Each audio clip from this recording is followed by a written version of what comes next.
এ বলতেছে আমাকে দাও, বলো হবে না। আবার একটু আগে গেছে, আর একটা বন্ধু বাবা সোনার ইট পেয়েছে। 3 বন্ধুতে বাবাজি 3 খানা সোনার ইট পেয়েছে। বাবাজি মুসলমান 3 বন্ধুতে বলছে বন্ধু আর ঝামেলা করবো না, আর ঝগড়া করবো না, আমরা 3 বন্ধুতে একটা একটা করে সোনার ইট পেয়ে গেছি, আমরা আর হিংসা করবো না, আর লোভ করবো না। যদি আমরা দুটি খেতে পেতাম আমাদের ভোগটা খুবই মিটে যেত, আমরা সোনার ইট খানা নিয়ে খুশি করে আনন্দ করে বাড়িতে চলে যেতাম। 3 বন্ধুর মধ্যে এক বন্ধু বলতেছি, বলো গো ভাইরা তোমরা শোনো, তোমরা 2 বন্ধু এই জায়গাতে বসো, বসার পরে আমি তোমাদের জন্য অন্য এলাকা থেকে আমি 2টি খাবার খাবো, আর তোমাদের 2 বন্ধুর জন্য খাবারও বেঁধে নিয়ে আসবো। এবার বাজে মুসলমান ভাইরা 2 বন্ধু বলছে বন্ধু যাও তুমি খাবার নিয়ে আসো। বন্ধু চলে গেছে খাবার আনতে, এদিকে এরা দুজনে আলোপ আলোচনা করছে, বলে শোন যে বন্ধু খাবার আনতে গেছে না, ওই যেমনই আসবে তাকে গলা চিপে মেরে ফেলবো, সোনার ইটটা আমরা 8 করে ভাগ পাবো। বুঝেছেন লোভ কাকে বলে? এরা দুজনা প্ল্যান করতেছে যে বন্ধুটা আসবে মেরে ফেলবো, আমরা 8 করে ইট আমাদের 1.5 করে ভাগ হবে, ঠিক কিনা? এদিকে বাবা যে বন্ধুটা খাবার আনতে গেছিল, খাবার নিয়ে আসার পরে রাস্তাতে তার নিয়ত বদলে গেল, যদি আমি 2 বন্ধুকে মারতে পারি তাহলে 2টা সোনার ইট পাবো। কিভাবে? 2টা সোনার ইট পাবো। বাবাজি ওই খাবারে বিষ মিশাইয়া দিয়েছি, বিষ মিশাইয়া দেওয়ার পরে বন্ধুদের কাছে খাবার করে নিয়ে গেছে। বাবা ওই 2 বন্ধুতে আপনার যেমনই আপনার খাবার নিয়ে বসেছে বন্ধুটাও অমনি 2 বন্ধুতে বন্ধুটাকে গলা চিপে বাবা মেরে ফেলেছে। বাবা যে যেমন তাকে দুনিয়া থেকে বিদায় করে দেওয়া, 2 বন্ধু বলতেছে বন্ধু আজকে আমাদের খুশির খবর, আমরা 1.5 খানা করে সোনার ইট ভাগ পেলাম, চলো যাই, খুবই খিদা লেগেছে, আমরা এখন খাওয়া দাওয়া করে নেওয়ার পরে বাড়ির দিকে রওনা হয়ে যাব। বাবা যে 2 বন্ধুতে আপনার 20 আলা ভাত খেতে লেগেছে, খানা খাওয়া দাওয়ার পরে বাবা দুজনাতে পটল, যে দুজনাতে পটল তুলে দিয়েছে। তাহলে বাবা যে মুসলমান সোনা মানিকেরা, তাহলে আপনি চিন্তা করুন সোনার ইট কি কেউ পেল? যে এও লোভ করতে গিয়ে এও পেল না, এরা দুজনা লোভ করতে গিয়ে এও পেল, 3টা সোনার ইট 3টাই পড়ে থাকলো, মানুষ দুনিয়া থেকে বিদায় হয়ে গেল। তাইলে বাবা যে মুসলমান আপনাদেরকে বলতে চান লোভ করবেন না, দেখি বুঝছেন, লোভ করবেন না। কবরে অন্ধকার কবরে আপনার কিনা যারা লোভ ব্যক্তি যারা কবরে যাবে, আল্লাহ পাক আল্লাহ তাআলা তাদের আপনার আল্লাহ পাক ফারিস্তাদেরকে বলে ফারিস্তা যাও তো এদের দুনিয়াতে যেমন লোভ ছিল কবর আছে কি দেখো তো। বাবা যে কবরে নিয়ে গিয়ে তাদের কাছে সোনা দানা টাকা পয়সা হীরা মুক্ত রেখে দিবে, তখন ওই লোভওয়ালা মানুষটা বলবে আমি সোনা লিব, আমি হীরা লিব, আমি মুক্তা লিব, আমি টাকা লিব, আমি পয়সা লিব। আল্লাহ পাক বলে ফারিস্তা আর এখনো টাকা উপর লোভ আছে, সোনার উপর লোভ আছে, যাও একে জাহান্নামের আগুনে পুড়িয়ে দাও। বলতেছে একদিন তোমায় মরতে হবে, তুমি ভুলে যেও না, হবে মাটির বিছানা গো তোমার আসল ঠিকানা। জোরে বলুন, হবে মাটির বিছানা গো তোমার আসল ঠিকানা। একদিন তোমায় মরতে হবে, তুমি ভুলে যেও না, হবে মাটির বিছানা গো তোমার আসল ঠিকানা। ইজরাইল ফারিস্তা যেদিন হাজির হবে এসে, চঞ্চতরে জাতি করো জানবে রবে শেষে। খোদার কাছে করবে দোয়া, খোদার কাছে করবে দোয়া, করবে মুমিনা। একদিন তোমায় মরতে হবে, তুমি ভুলে যেও না, হবে মাটির বিছানা গো তোমার আসল ঠিকানা। জোরে বলুন, একটা মহাভারতে হবে না। পাশে বসে কাঁদবে শুধু ভাই বোন, পাশে বসে কাঁদিবে শুধু আত্মীয় স্বজন খোদার কাছে করবে দোয়া খোদার কাছে করবে দোয়া করবে মুমিনা একদিন তোমায় মরতে হবে তুমি ভুলে যেও না হবে মাটির বিছানা গো তোমার আসল ঠিকানা জোরকানু সুবহানাল্লাহ। এই যুবকেরা তাইলে 1 নম্বর লোভ 2 নম্বর হলো হিংসা। হিংসা কাকে বলে জানেন? আমি দামি পোশাক পরেছি দামি পোশাক পরার পরে তোমার জ্বলছে তোমার ফাটছে এটাই হিংসা বুঝেন নাই? ভালো ভালো খাবার খাচ্ছেন অন্যজনা জ্বলতেছে ভালো ভালো পোশাক পরতেছেন অন্যজনা জ্বলতেছে ভালো ভালো আপনার গাড়িতে ঘুরতেছেন অন্যজনা জ্বলতেছে বাবাজি মুসলমান ভাইরাও এটাই বাবাজি হিংসা হিংসা। আল্লাহ পাক আল্লাহ তাআলা বলতেছে গো আমার বান্দা বান্দীরা তোমরা জীবনে কারোর প্রতি হিংসা করো না। আল্লাহ পাক আল্লাহ তাআলা বলে তোমরা যার যত তার উপরে হিংসা করবা আল্লাহ পাক আল্লাহ তাআলা বলতেছে আমি তাদেরকে আরো বড় বানায়া দেব। তাহলে হিংসা করবেন নাকি? হিংসা করবেন না। এ বাবাজি মুসলমান ভাইরাও ও আমার সোনা মানিকেরাও চল বাবাজি এগিয়ে যাই। তাইলে দুটা হলো লোভ আর হিংসা। 3 নাম্বার হলো বাবাজি 3 নাম্বারটা হলো বাবাজি গীবাত গীবাত। আমার অনেক মা বোনেরা মহিলাদের নামে গীবাত করে রে ভাই, কিন্তু মা বোনকে বলবো ও মা বোনেরা তোমরা কাউরের গীবাত গাও না। আমার নবী মুস্তাফা বলেছি যারা গীবাত গায় তারা বাবাজি জিনার থেকেও মহাপাপ করে। জিনার থেকে মহাপাপ করে যারা গীবাত গায়। বাবাজি মুসলমান মানুষের নামে কাউরে গীবাত গাইবেন না। যেই মানুষ থাকবে যার নামে যেটা কথা বলবেন ওই মানুষটা সামনে বলেন, বরঞ্চ বাবাজি আল্লাহ খুশি হবে। ঠিক না? মানুষ চলে যাবে, যাওয়ার পরে তুমি ওর নামে গিল্লা গাহাবা, এটি বাবাজি সম্পূর্ণ আপনার নাজায়েজ। বাবাজি মুসলমান সোনা মানিকের আসুন। তাহলে 3 নাম্বার। 4 নাম্বার হচ্ছে মুনাফিক। 4 নাম্বার কি? মুনাফিক। মুনাফিক কাদেরকে বলে? এই দেখেন এই মাওলানা সাহেবের সাথে আমার বন্ধুত্ব আছে, হ্যাঁ বন্ধুত্ব আছে। ইনি গিয়ে বলতেছে বলে এই মাওলানা ওবায়দুল ইসলাম তোমার নামে কি বলে জানো? বলে কি? বলে তোমাকে পাইলে পরে তোমাকে ধরে কেলাতো। এর সামনে এক কথা বলে দিল, আমার সামনে এসে বলছে মাওলানা জানেন আমাদের মাসদের ইমাম সাহেব কি বলেছে? বলে কি?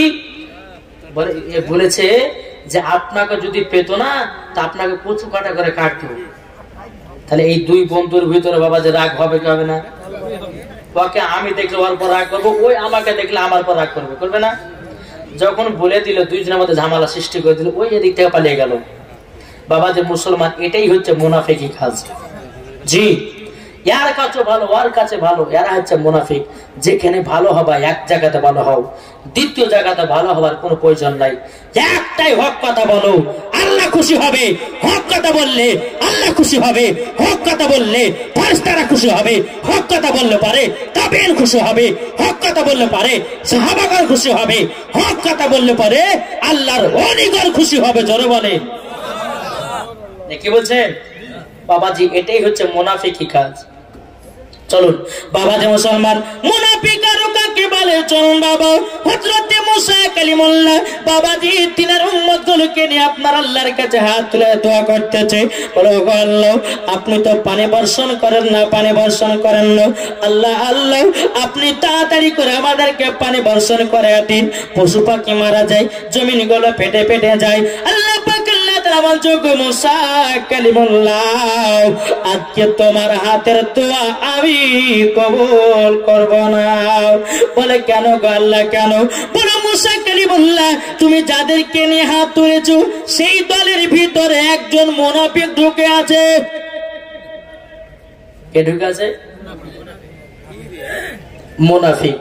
বাবা যে মুসলমান ভাইরাও এ সোনা মানিকেরাও যেমন বাবা এই কথা বলো হযরত মুসা কালিমুল্লাহ তিনি বলতেছে আমার উম্মতেরা তোমরা বলো না তোমাদের ভিতরে কে তোমরা মুনাফিক আছো ওই মুনাফিকটা কি করে জানেন মুসা কালিমুল্লাহর কাছে যা যা ঘটতো সব আপনার ওই ইহুদির কাছে খ্রিস্টানদের কাছে আপনার বলা বলি করতো বেরাদার ইসলাম মাদাস সামানি কেরাও এ সোনা মানিকেরাও ও আমার আব্বা যে মুসলমান ভাইরাও মুসা কালিমুল্লাহ বলতেছি বলা তোমা আমাদের এই দলের ভিতরে কি মুনাফিক আছে তাড়াতাড়ি বেরিয়ে যাও আচ্ছা বলুন তো এই জায়গাতে আপনারা অনেক মানুষ বসে আছেন আচ্ছা বলুন এর ভিতরে বাবা যে মুনাফিককে চিনা যাবে নাকি মুসা কালিমুল্লাহ বলতেছে তাড়াতাড়ি করে বেরিয়ে যাও মুনাফিকটা বাবাজি আপনার বোঝা গেল আল্লাহর কাছে হাত তুলে বলতেছে আল্লাহ গো আজ জীবনে মুনাফিকি কাজ করব না আপনার মুসা কালিমুল্লাহ ধর্মটাই হলো সত্য আমি আর মুনাফিকি কাজ করব না আল্লাহ আপনি আমাকে ক্ষমা করে দিন আল্লাহ পাক আল্লাহ তাআলা তো রহমান আল্লাহ পাক আল্লাহ তাআলা তো দয়ালু জোরে বলেন আল্লাহ পাক আল্লাহ তাআলা বলতেছি কোন গুনাহগার যদি আমার কাছে ক্ষমা প্রার্থনা চায় পাহাড়ের মতো যদি গুনাহ থাকে আল্লাহ পাক আল্লাহ তাআলা তিনাকে ক্ষমা করে দেয় এই মুনাফিককে বাবা আল্লাহ ক্ষমা করেছে বাবা ঝমঝম করে বৃষ্টি হতে লেগেছে পানি হতে লেগেছে মুসা কালিমুল্লাহ বলতেছে বলে আল্লাহ আপনি যে বললেন আমার উম্মতের ভিতরে একজন মুনাফিক ঢোকা আছে আল্লাহ গো সে তো বেরোলো না আমি তো দেখতে পেলাম না আপনি পানি বর্ষণে কেন করলেন আল্লাহ পাক আল্লাহ তাআলা বলতেছি এ মুসা কালিমুল্লাহ তুমি যখন বলেছে মুনাফিককে আছো বেরিয়ে যাও ওই মুনাফিকটা মনে আমার কাছে তওবা করে দিয়েছে আমি আল্লাহ তাকে ক্ষমা করে দিয়েছি এই কারণে আমি পানিও বর্ষণ করে দিয়েছি বোঝা গেল বাবাজি সুলামানি তাহলে আসুন না আমরা মুনাফিক হতে চাই না নাকি মুনাফিক যারা হবে বেরাদার মরার পরে জান্নাত তো দূরের কথা জান্নাতের খুশবু তার লাকে আসবে না নাকি আমাদের মুসলমান আসুন আল্লাহ পাক আল্লাহ তাআলা আমাদেরকে এই জান্নাতি বাগানে বসার তৌফিক দান করেছেন আল্লাহ পাক আল্লাহ আমাদের সকলকে সঠিক রাস্তায় চলার তৌফিক দান করুন জোরে কোন আল্লাহুম্মা আমিন একবার জোরে বলুন আল্লাহুম্মা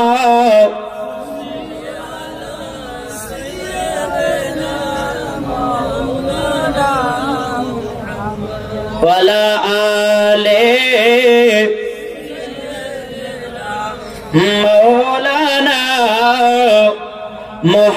মুহাম্মদ জামানতি বানা জোরে একবার বলো না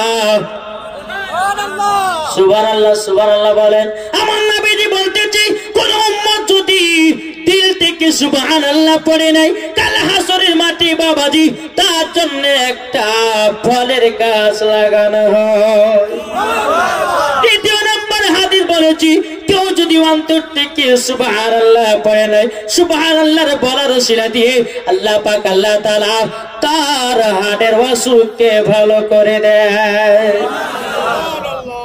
ঠিক কিনা সুবহানাল্লাহ হবে তো জি জামানা দিবানা চিল্লে একবার বলো না হজানা সুবহানাল্লাহর এমন আওয়াজ আসবে আল্লাহ খুশি হয়ে যাবে কি গো জামানা দিবানা জোরে জোরে বলো না আরো দিতে হবে জামানা দিবানা ও গো মা আমিনা তোমার লালের নাই তুলনা মা গো তোমার লালের নাই তুলনা জোরকান মাদের নবী জন্ম হলো যেদিন মক্কায় মাদের নবী জন্ম হলো যেদিন মক্কায় শুকনো গাছে ফুল ফুটিল মরুর সাহারায় মাগো মরুর সাহারায় নবীর এক ইশারায় গাছে এসে সালাম জানায় নবীর এক ইশারায় গাছি সে সালাম জানায় আসমানেরই যাহার শুভ কামনা মাগো তোমার লালের নাই তুলনা জামানা দিবানা জোরে জোরে বলো না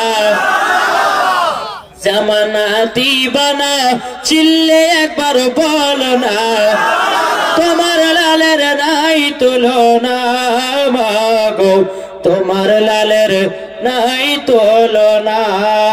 এ বাবা যে মুসলমান ভাইরাও এতক্ষণ আমি যুবকদের ওয়াজ করলাম, এবার আমার মা বোনদেরকে আমি বলতে চাই, ও মা কালা শুনে যে রাতের বেলা গো মা জননীরা, ও মা জননী যে খাতুনে জান্নাত মা ফাতেমা রাদিয়াল্লাহু তাআলা নাও তিনি কে ছিলেন?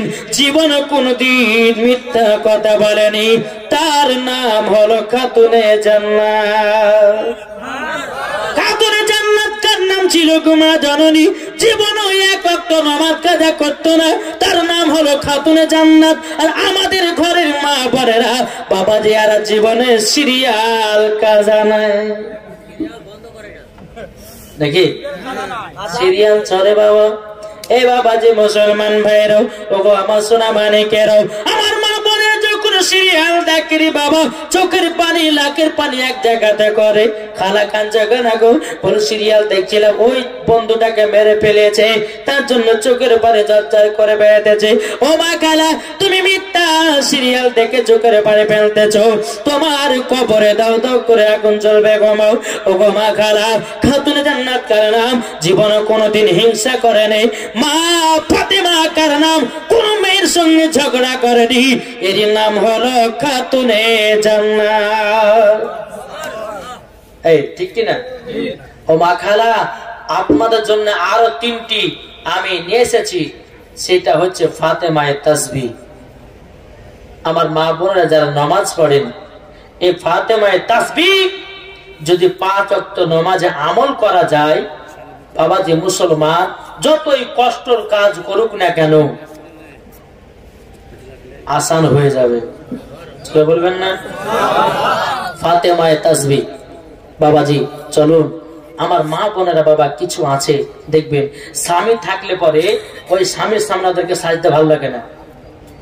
কি স্বামী গেছে কেরালায় 3 বছর পার এসেছে, বিবিকে দেখতেছে ছিঁড়া কাপড় পরে বসে আছে, চুলগুলোকে খেকড়ে মেকড়ি করে বসে আছে। ভালোবাসা জন্মাবে না কমবে? জি কমবে না। তখন বাবাজি সাদ্দামের বাপ বলবে বলো গো সাদ্দামের মা 3 বছর পরে আসলাম, তুমি ছিঁড়া ছিঁড়া কাপড় পরে কেন?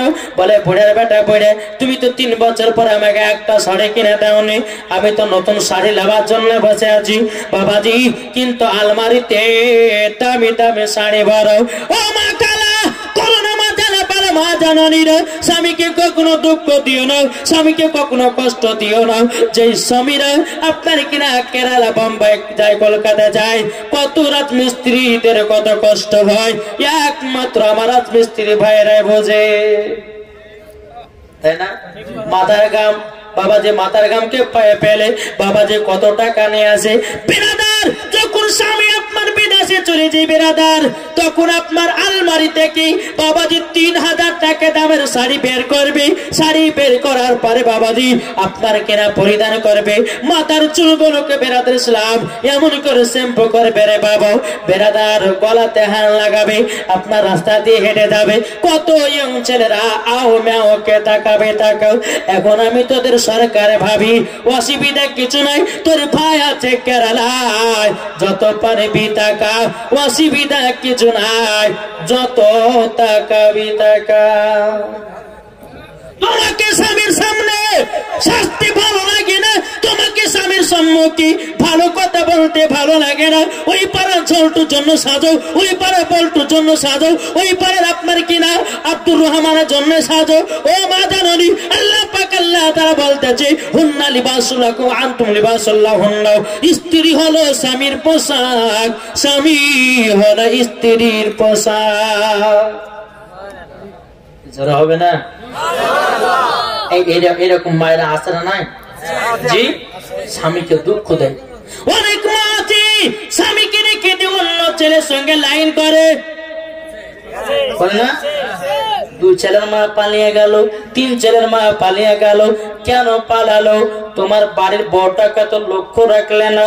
আমি বাবাজি হক কথা বলবো, আল্লাহ পাক আল্লাহ তাআলা বলতেছে যারা হক কথা বলে আল্লাহ খুশি হয়, দুনিয়ার সরজমিনে বললে পরে বন্ধুরা বেজার হয়। ওতে কোনো অসুবিধা নাই বাবা, কালকে প্রোগ্রাম করব, এর কোনো আশা নাই রে বাবা। এই বাবাজি মুসলমান ভাইরা আপনাদেরকে সত্য কথা বলবো, ও গো মা জাননী, ও মা খালা, করোনা মা স্বামীর সঙ্গে জ্বালা যন্ত্রণা বেরাদার ইসলাম মাদ্রাসা মানে কেউ খাতুনে জান্নাতকে চিনুন। এ মা ফাতেমা রাদিয়াল্লাহু তাআলা আনহা তিনি একটা কাপড় পরতেন বাবা, ওই কাপড়ে একটা নয়, দুটো না, তিনটা নয়, 70টা তালি মারা থাকতো। কত কত? এখনকার মায়েরা পড়বে শাড়ি? আমার খাতুনে জান্নাত কিন্তু বড় লোক, বড় লোক না? অথচ বাবাজি এই একটা কাপড়ে 7টা পট্টি মারা, এই 70টা পট্টি মারা, তবু খাতুনে জান্নাত স্বামীকে বলে না স্বামী একটা শাড়ি দেন। জোরে বেরাদার ইসলাম মাদ্রাসা মানিকেরা হযরত আলী রাদিয়াল্লাহু তাআলা আনহু তিনি বলতেছি, এ বিবি খাতুনে জান্নাত, তবে শোনো গো শোনো, আমি তোমাকে বিবাহ করেছি, তোমাকে 3টা কথা মানতে হবে। 1 নম্বর, আমি তোমাকে যেটা পারবো সেটাই তুমি খেয়ে থাকবো। 2 নম্বর, আমি তোমাকে যা পড়াতে চাই সেটাই পড়ে থাকবো। 3 নম্বর, আমার অর্ডার ছাড়া ঘর থেকে 1 পাও বাড়াবে না। আচ্ছা বলুন তো, আজকে ওয়াজ শোনার পরে বিবিকে কে বলবেন, এ বিবি মাওলানা ওবায়দুল ইসলাম জামালি এসেছিল, বলেছে ঘর থেকে বাড়াতে মানা করেছে, এই বিবি কাল থেকে ঘর থেকে আমার অর্ডার ছাড়া বাড়াবে না। বিবি বলবে স্বামী থাকো তোমার বাপের বাড়ি, চললাম আমার নিজের বাপের বাড়ি। তোমার মতো স্বামীকে বাদ দিব, তোমার মতো স্বামীর ভাত খাওয়ানো দরকার হয় আর একটা বিয়ে করব, কিন্তু আমরা বাজারে ঘোরা ছাড়বো না। এই আছে না? বাবাজি মুসলমান, এই সোনা মানিকেরাও, খাতুনে জান্নাত মা ফাতেমা রাদিয়াল্লাহু তাআলা আনহা তিনি বলতেছেন, বলো গো আমার স্বামী, আমি তো খাতুনে জান্নাত, আমার চেহারা কোনো পুরুষে দেখেনি, আমিও খাতুনে জান্নাত কোনো পুরুষকে দেখি না। জি এ মা, ওগো মা জননীরাও, হয়তো আপনাদেরকে আমার কথা খারাপ লাগতে পারে গো মা জননী, কিন্তু এটাই হলো সত্যি। যেই মহিলা স্বামীর খিদমত করবি, যেই মহিলা আপনার স্বামীকে মহব্বত করবি, যেই মহিলা স্বামীর কথা মতো চলবে, মরার পর জান্নাতি না জাহান্নামী? জোরে বলেন না, জান্নাতি। যারা শুনবে না জাহান্নামী। বাবা যে মুসলমান, এ সোনা মানিকেরাও, মা ফাতেমা রাদিয়াল্লাহু তাআলা আনহা তিনি বলতেছে, বলো গো আমার স্বামী, আপনি কষ্ট নেবেন না, আপনি আমাকে যেমন ভাবে রাখতে চান সেই রকম ভাবে রাখবেন, অসুবিধা কিছু নাই। আর এখনকার মহিলাদেরকে যদি কোনো স্বামী বলে, বিবি রে এবার তোকে ঈদের বাজারে নতুন কাপড় দিতে পারলাম না, সুনো পাউডার দিতে পারলাম না, ফেরোলাভরে দিতে পারলাম না, অমনি বাবা যে আপনার 10 কেজি মুখের গাগড়া নামিয়েছে, তাকানো যায় না। রাত্রে বেলা বিবির কাছে যদি বলে, বেবি তোমাকে 2 মাস পর,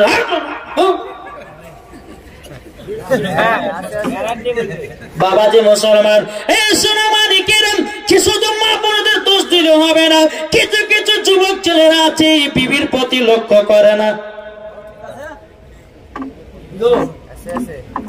লক্ষ্য করে না, নিজের বিবির দিকে লক্ষ্য করে না। আমার বিবি খেলো কি খেলো না, আমার বিবি পড়লো কি পড়লো না, আমার বিবির ইচ্ছা কি সেটা জানতে হবে কি হবে না? বাবাজি অনেক যুবক ছেলেরা আছে তারা জানতেও চাই না, বরঞ্চ একটা বাড়িতে বউ থেকে আর একটা মেয়ের দিকে ছুটে, তাই না? আর এখনকার তো বাবাজি পুরো স্বামী যদি রাত্রেবেলা একটু যদি ব্যস্ত থাকে আর ওই টাইমে যদি বিবিতে ফোন করে দেয়, বিবিতে যদি ফোন করে দেবে, কি ব্যাপারে এত রাত্রে কার সঙ্গে কথা বল? আমার একটা বন্ধু সৌদি আরব আছে, তার সঙ্গে কথা বলছিলে। তুমি সৌদি আরব কথা বলে তুমি কোন মেয়ের সঙ্গে লাইন করছিলে? বলবে না? বাবা যে মুসলমান, ও মা কালা তুমি সন্দেহ করো না মা জননী, যেই দিন নিজের চোখে দেখবেন সেই দিন আপনি বলবেন ওগো স্বামী আমার, আপনাকে বিশ্বাস করে 3 কথাতে আপনাকে স্বামী বলে কবুল করেছিলাম। ওগো স্বামী, আপনি আমার সঙ্গে এরকম ছলনা করলেন। ওগো মা ধরনী, আগে স্বামীকে কেউ দুঃখ দিবেন না, মরার পরে জান্নাতি হওয়া যাবে না। মা ফাতেমা রাদিয়াল্লাহু তাআলা আনহা, বাবাজি এই সোনামানিকেরা, একদিন ইমাম হাসান ইমাম হুসাইন বলতেছে, বলো গো মা জননী, ও গো মা জননী, আমরা 3 দিন ধরে অনাহার আছে গো মা, আমাদের জন্য কি খাবার নাই? খাতুনে জান্নাত মা ফাতেমা রাদিয়াল্লাহু তাআলা আনহা, তিনি একটা হাড়ির ভিতরে আপনার পাথর রেখে দিয়েছে, পাথর করে রেখে দিয়ে আপনার জ্বালে দিতেছে। ইমাম হাসান ইমাম হুসাইন বলছে, মা আমরা আর খিদা জ্বালা সহ্য করতে পারি না গো মা, ও গো মা জননী, মা আমাদেরকে একটু খাবারের ব্যবস্থা করে দাও না। খাতুনে জান্নাত তিনি বলতেছি, বলো গো আমার সন্তানেরা, তোমরা শুনে নাও, শুনে নাও, তোমার আব্বা গেছে মদিনার বাজারে, যদি পায় টাকা তবে খাবার আসবে।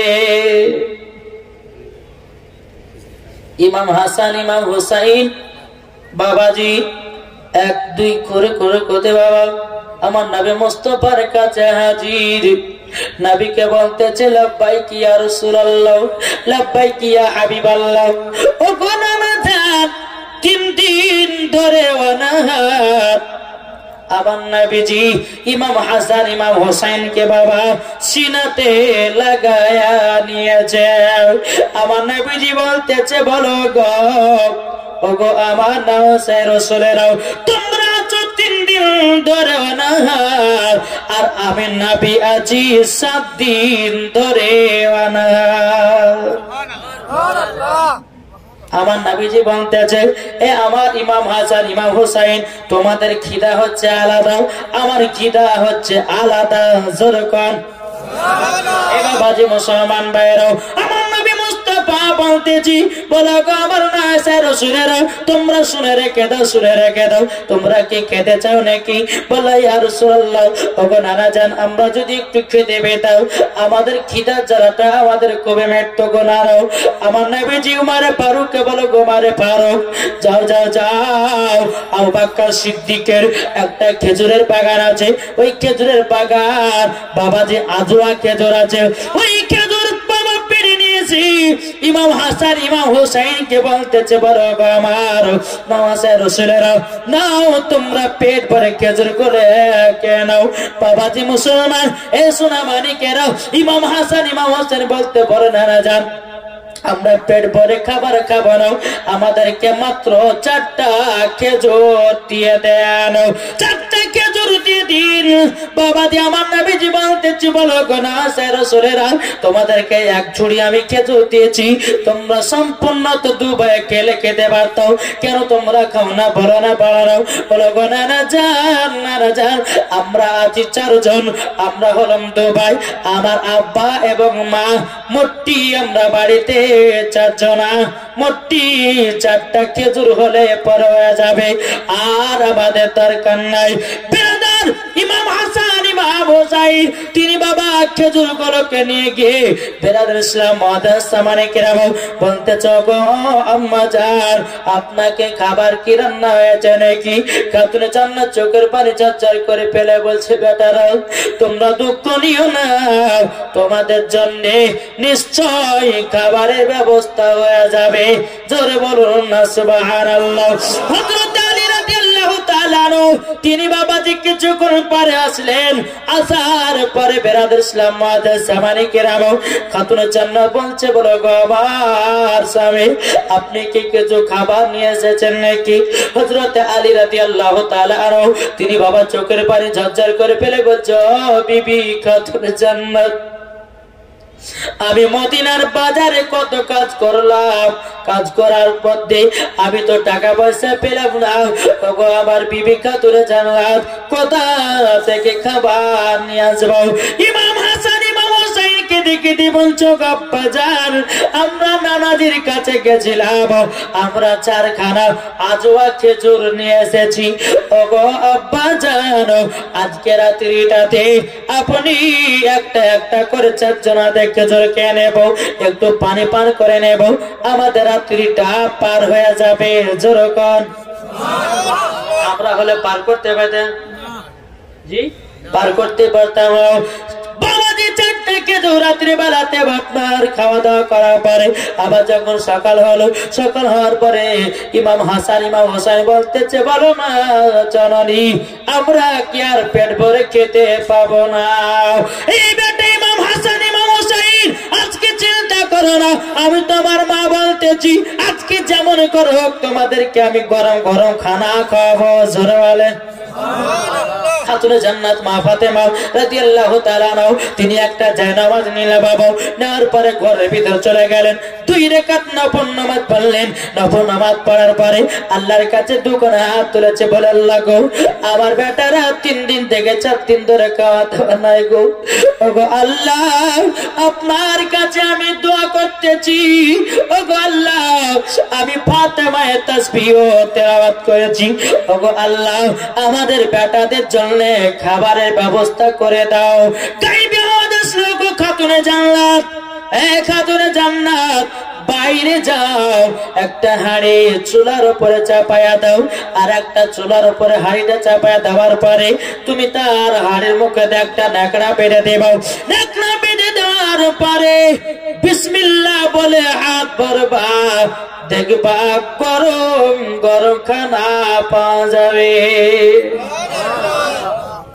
বাইরে এসেছে, আসার পরে বাবাজি একটা চুলার উপরে আপনার কিনা হাড়িটা চাপাইয়া দিয়েছে, মাথার উপরে বেরাদ ইসলাম মাথার সামানে কিনা একটা নাকড়া বেঁধে দিয়েছে। ইমাম হাসান ইমাম হোসেন বলতেছে ওগো না আম্মা জান আমরা কি খেতে পাবো? খাতুনে জান্নাত বলছে ওগো বেটারাও আর টেনশন করো না তোমরা খেতে পাবা। জোরকন যেমনই খাতুনে জান্নাত বলছো গো আমার বেটারা যাও কটা প্লেট নিয়ে আসো। বাবাজি প্লেট আপনার তখনকার জামানা ছিল বাবা মাটির প্লেট, বাবা প্লেট 2টা নিয়ে আসা হলো। নিয়ে আসার পরে বলছে বেটারাও তোমাদের জন্য আমি খাবার বের করতেছি। মা ফাতেমা বিসমিল্লাহ বলে হাড়ির ভিতরে হাত দিয়েছে রে বাবা, আল্লাহর কি কুদরত, গরম গরম খানা পাওয়া যায়। ইমাম হাসান ইমাম হোসেন তিনি আপনার 2 ভাই যখন খানা খেয়ে নিলেন, মা ফাতেমা রাদিয়াল্লাহু তাআলা আনহা তিনি বলতেছেন বলো গো আমার বেটারা তোমরা বলো না 4 দিন ধরে তোমরা খাওয়া দাওয়া করে নাই, ওগো বেটারা তোমাদের কি পেট ভরেছে নাকি? তখন ইমাম হাসান ইমাম হোসেন বলতেছে গো মা জননী আজকে আমরা খেলাম, 7 দিন পর্যন্ত যদি না খেতে পাই কোনো অসুবিধা না। খাতুনে জান্নাত বলছে এই বেটারা আজকে বলো খাবার কেমন টেস্টিং ছিল, খাবার কেমন ভালো ছিল? বাবা ইমাম হাসান ইমাম হোসেন বলতে জগো মা জননী আজকে খাবারের টেস্টিংটা এত জীবন এইরকম খাবার কোন জায়গাতে পাইনি।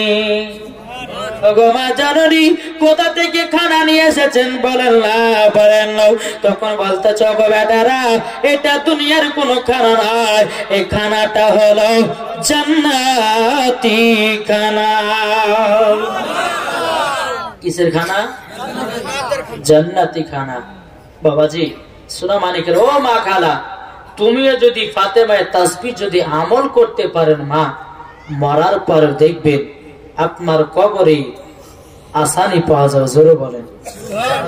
ওই মহিলা যদি নামাজের ভিতরে ফাতেমায়ে তাসবিহ পাঠ করে আল্লাহর কাছে দোয়া করলে পরে আল্লাহ কারেন্টের মতো দোয়া কবুল করবে। খাতুনে জান্নাত তিনি ফাতেমায়ে তাসবিহ পড়ে দোয়া করেছেন, আল্লাহ পাক আল্লাহ তাআলা তিনাকে দান করেছেন। জোরে বলেন। বাবাজি সোনা মানিকেরা যাই হোক আপনার অনেক মানুষ আছেন, 12টা মধ্যে বাড়িতে চললো বেড়াদার আল্লাহ পাক আল্লাহ তাআলা করা আছে 11টা 17 বাবাজি 1টা সিলেক্ট নাই চলবে এবার তো আল্লাহুম্মা সাইয়্যিদিনা মাওলানা মুহাম্মদ ওয়া আলা আলিহি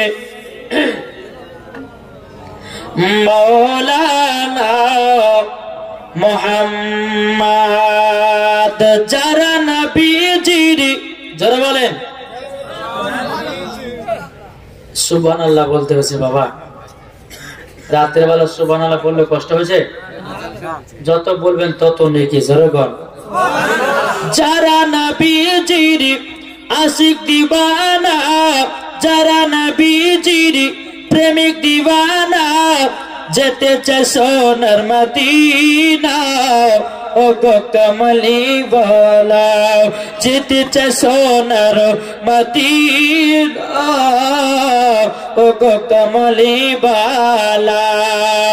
যারা নবীর আশিক দিওয়ানা, মরার পরে যাবে জান্নাতের ঠিকানা, ও গো মুমিন মুসলমান, যাবে তারা জান্নাতে চলে, ও গো মুমিন মুসলমান। ও গো নারী শোন তুমি, ও গো নারী শোন তুমি, খাতুনে জান্নাতের মতো পর্দা করো না, জান্নাতি হবে। খাতুনে জান্নাতের মতো পর্দা করো না, জান্নাতি হবে। বাবাজি সূরা মানিকেরা, আসুন আল্লাহ পাক আল্লাহ তাআলা জানো আমাদের সকলকে নবীজির আশিক গোলাম যেন বানিয়ে নেয়। নাকি বলছেন বাবাজি মুসলমান ভাইরাও, এই সূরা মানিকেরা শুনুন বাবাজি এগিয়ে যায়। আল্লাহ পাক আল্লাহ তাআলা বলতেছেন, ও গো আমার বান্দা বান্দিরাও, তোমরা যদি খাতুনে জান্নাতের মতো নারী যদি হতে পারো, মরার পরে জান্নাতি জান্নাতি। এ ভাই আল্লাহ পাক আল্লাহ তাআলা আমাদের সকলকে যেন সঠিক পথে চলা তৌফিক দান করুন। জোরকন আল্লাহুম্মা আমিন। এ বেরাদুল ইসলাম মুআদ্দাস সামানি কিরাম, বেরাদুল ইসলাম, এ মা বোনেরাও, আপনারা শুনে যান মারাতে বালক মা জাননীরাও, যদি নারী হতে হয় গো মা জাননী, হযরত রাবিয়া বসরির মতো হন। নাকি এ রাবিয়া বসরি কে ছিল? এই রাবিয়ার মায়ের নাম ছিল বিবি মাহফুল, আর তিনার আব্বার নাম ছিল ইসমাইল। জি এই কথা শুনছেন? আচ্ছা শেষ করবো নাকি? ঠিক আছে, শুনবেন না? হাত তোলেন বাবাজি। সোনা মানিকেরা, আল্লাহ পাক আল্লাহ তাআলা জানো এই জান্নাতি বাগানে বসার তৌফিক দান করো। জোরে বলুন আল্লাহ আমিন। বাবাজি মুসলমান সোনা মানিকেরা, তো এই রাবিয়া বসরি মায়ের নাম ছিল কি? বিবি মাহফুল। তিনার আব্বার নাম ছিল ইসমাইল। এই বিবি মাহফুলের গর্ভেতে একটা না দুটো না তিনটি কন্যা হয়েছে। কার? বিবি মাহফুলের। আর একটা অলরেডি গর্ভে আছে। ইসমাইল বিবিকে বলছে, বিবি আমার বাড়িতে 3টা কন্যা, আমার আল্লাহ পাক আল্লাহ তাআলা আমার বাড়িতে বরকত দিয়েছে। জোরে বলেন। এখনকার যুবক ছেলেরা, যদি বাবা স্ত্রীর প্রথম কন্যা হয় তো মুখ বেকা হয় না? অনেক যুবক আছে হয়, যদি বেটা হয় হাই রে বাবা 10 কেজি 3 কেজি 40 কেজি মিষ্টি বিলি করে দিল। আর মেয়ে হলে পরে বিলি করে না কেন? বলে মেয়ে হয়েছে কি খাবো। কিন্তু যুবক তোমরা শুনে রেখে দাও, আমার নবীজি বলেছেন, যে বাড়িতে কোনো কন্যা নাই, যে বাড়িতে কোনো মহিলা নাই, ওই বাড়িতে আল্লাহ রহমত নাই। আমার নবীজি বলেছেন, যদি কোন মহিলার প্রথম যদি কন্যা সন্তান হয়, বাবাজি আমার নবী মুস্তাফা বলেছে ওই বারটা একটা না দুটো নয় ৭৭টা ফেরেশতারা নাজিল হয়। ফারিস্তা নাজিল হলে বরকত হবে না বা কমবে? এ বাবা ছেলে আসলে পরে কিন্তু হয় না।